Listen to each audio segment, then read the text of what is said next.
მაშინ სადამე წინა საუბრისას ჩვენ გავაანალიზეთ მეოთხე კლასისათვის განკუთვნილი სასწავლო მასალის კომპლექტები, რომლებშიც შედიოდა სხვადასხვა წიგნები, იყო მაშინ სახელმძღვანელოები მოსწავლეთათვის, მასწავლებელთა წიგნები, იყო სამუშაო რვეულები მოსწავლეებისათვის, იყო კომპაქტ დისკიც და იყო საკითხავი წიგნიც, სხვადასხვა სახის დამხმარე საშუალება იყო.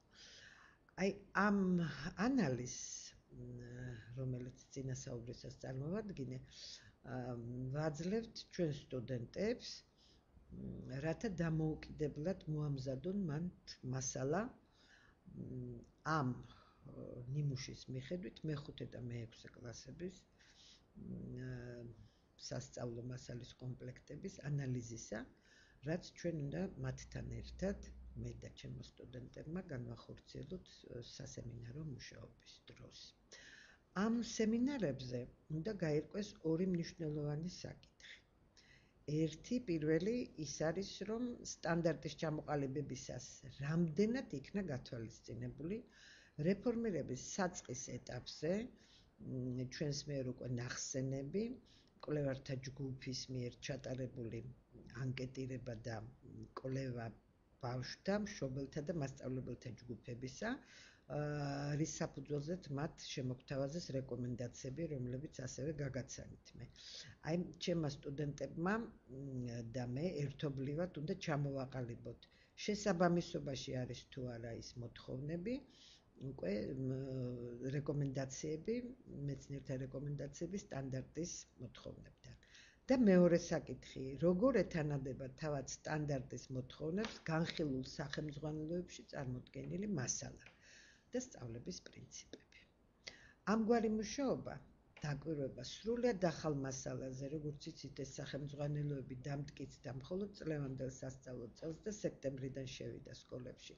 Აი, დაკვირვება სრულიად ახალ მასალაზე, რომელიც მოსწავლეებისა და მასწავლებლებისთვის არის განკუთვნილი, ბევრ რამეზე დააფიქრებს მომავალ პედაგოგებს, განუვითარებს მათ კრიტიკულ აზროვნებას, კვლევის უნარს, შემოქმედებით მიდგომას პროფესიული საქმიანობისადმი, რის გარეშეც ისინი ვერ ჩამოყალიბდებიან ლიტერატურის სრულფასოვან მასწავლებლებად. ამის შემდეგ, ეხლა უნდა შევჩერდეთ უკვე გაკვეთილზე და იმ მეთოდებზე, რომლებსაც რეფორმირებულ სკოლაში იყენებს ქართული ლიტერატურის სწავლება სწავლის პროცესში პედაგოგი.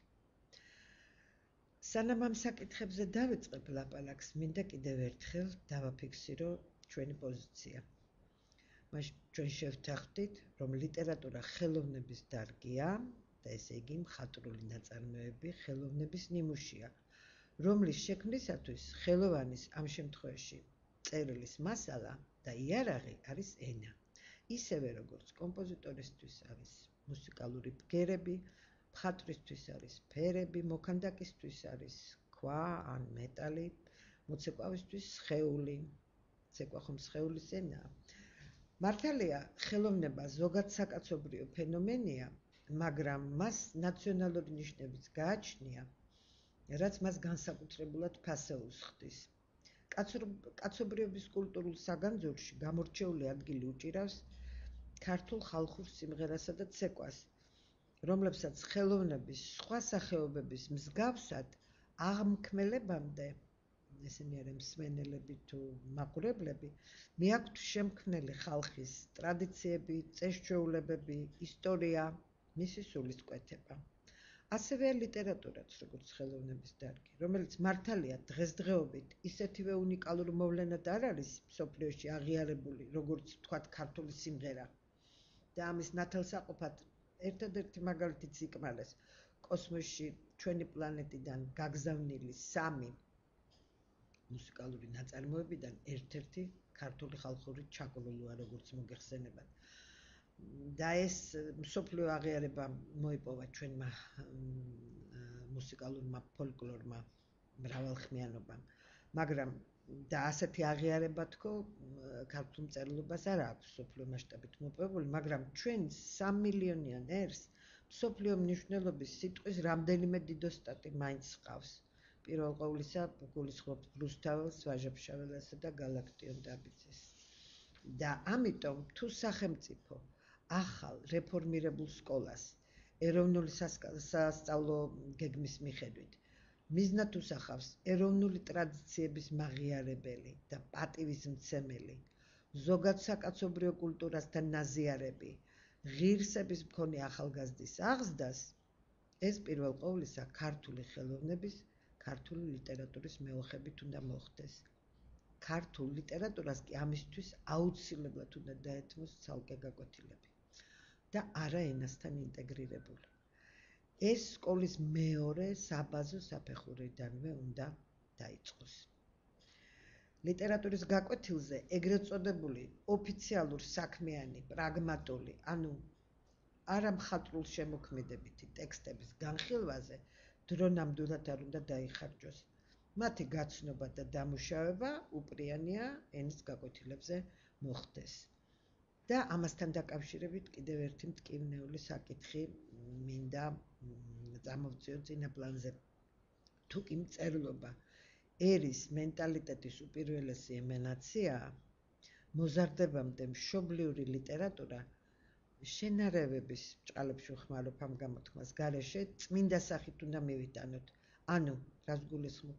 ქართულ სკოლაში, ქართულის გაკვეთილზე, ქართულის წიგნით, რომელსაც ყდაზე აწერია ქართული, მხოლოდ ორიგინალური მხატვრული ტექსტები უნდა გავაცნოთ და ვასწავლოთ და არა თარგმანები.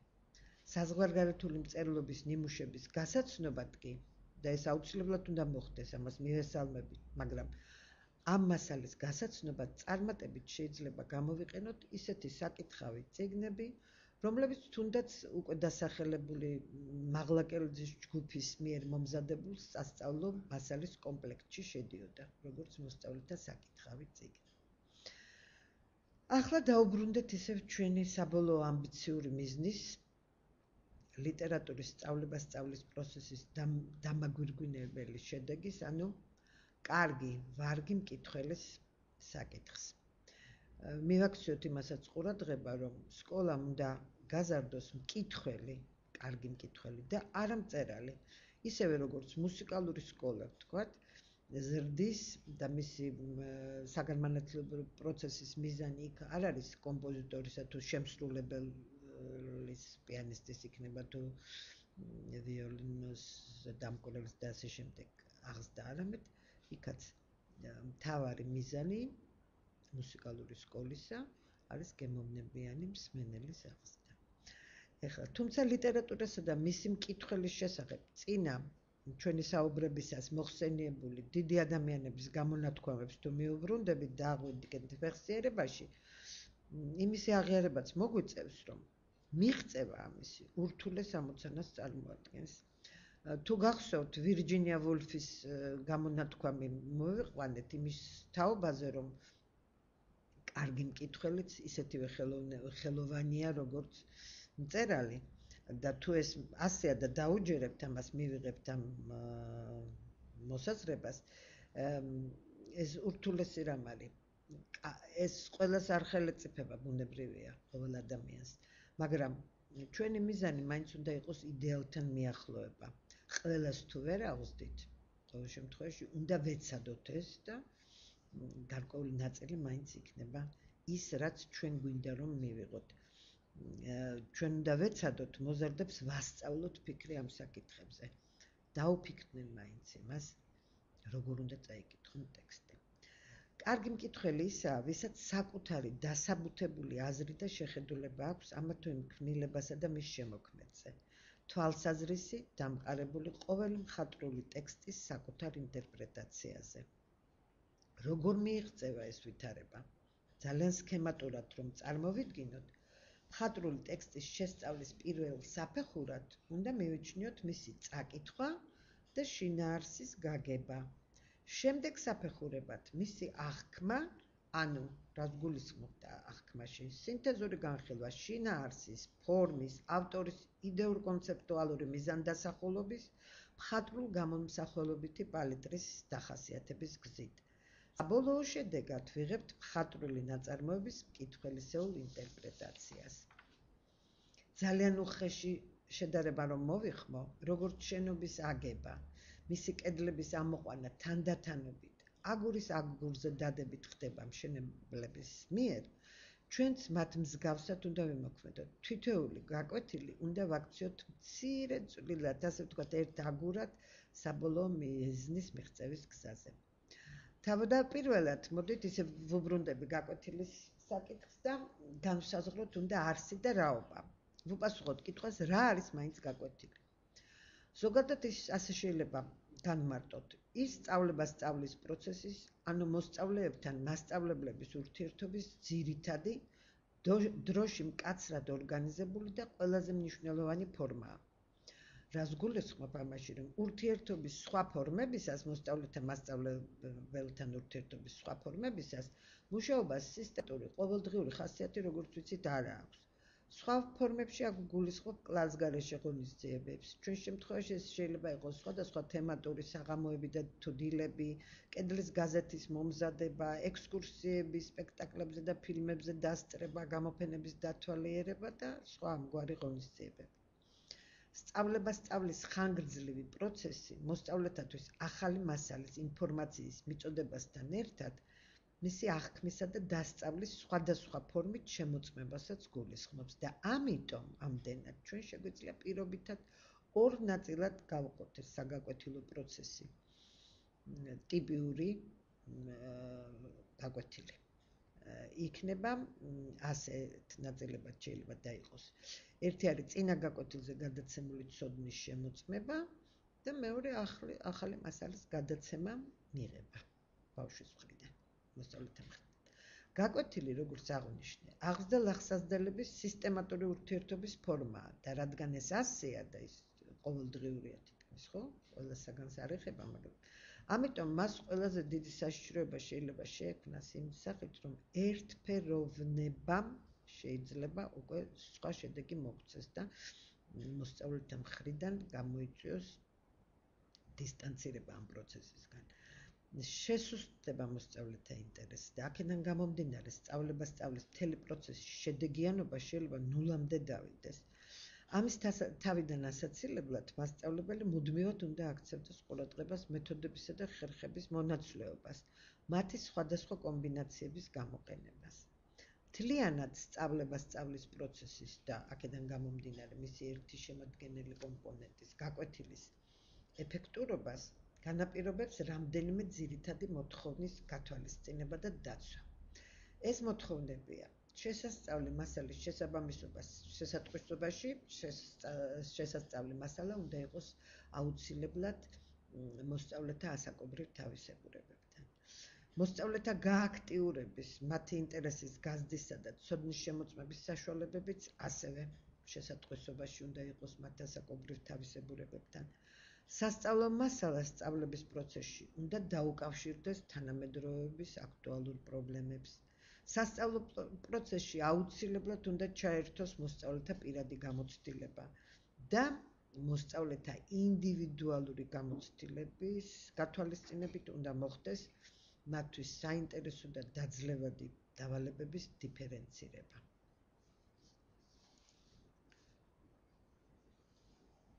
აი ყოველივე იმან რაც მე ვთქვი, ასეთი სურათი მოგვცა. მაშინ პირველია შესასწავლი მასალის მოსწავლეთა გააქტიურებისა და ცოდნის შემოწმების საშუალებათა შესატყვისობა მათ ასაკობრივ თავისებურებებთან. ამაზე ჩვენ ვილაპარაკეთ და კიდევ ერთხელ უნდა გაუსვათ ხაზი, რომ არ შეიძლება მათი მონაცემების და შესაძლებლობების, გარკვეული ასაკის ბავშვების შესაძლებლობების ზედაზღვარს გადავაცილოთ და მივცეთ ისეთი მასალა, ან ისეთი ხერხები, ისეთი საშუალებები, თქვათ იგივე დისპუტი ახლა მეორე კლასელებთან და მესამე კლასელებთანაც არ არის ის ფორმა, რომელიც უნდა გამოვიყენოთ მათი ცოდნის შემოწმებისა თუ მათი ინტერესის გაღვივებისა თუ გააქტიურების თვალსაზრისით. მეორე პირობა ასე ჩამოყალიბდა, ესე იგი მოსწავლეთა ინდივიდუალური თავისებურებების გათვალისწინებით დავალებების დიფერენცირება. აქ ვგულისხმობ იმას, რომ კარგად მოგვეხსენება პრაქტიკულმა მასწავლებელმა მშვენივრად იციან, რომ კლასში ყოველთვის არის სხვადასხვა დონის მოსწრების სხვადასხვა დონის მქონე მოსწავლეები.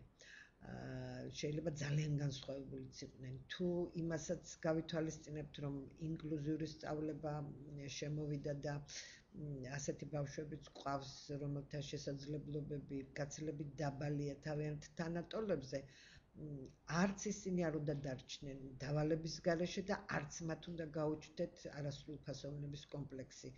ამასში ვგულისხმობ ჩვენ დავალებების დიფერენცირებას მოსწავლეთა მოსწრების სხვადასხვა დონეების მიხედვით. მასწავლებელს ყოველთვის უნდა ჰქონდეს დავალების რამდენიმე სახეობა, რამდენიმე სავარჯიშო იქნება ესა თუ სხვა სახის დავალება ისეთი, რომელსაც გაანაწილებს საკუთარი შეხედულებებისამებრ მოსწავლეთა მოსწრების დონის მიხედვით.